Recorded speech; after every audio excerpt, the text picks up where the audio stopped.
Hi, this 5-minute solution gonna show you how to set live wallpaper on iPhone. Follow these easy steps to easily add a live wallpaper.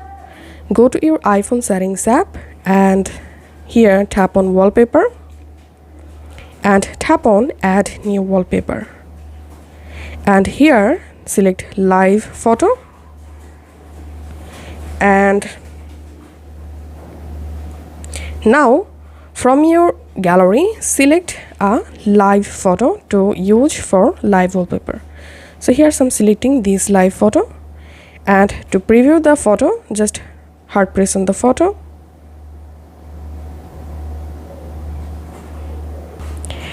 Before that, make sure your photo is a live photo and you have to enable live option from here. And then here hard press on the photo and you will see the photo is moving because it's a live photo. Now if you want, you can tap on this three dot and you can show the photo in library, and now all you have to need is just tap on add and set any option from here, and that's it. Now to see the live photo, just go to your lock screen, and when you are in your iPhone lock screen you will see the photo wallpaper photo is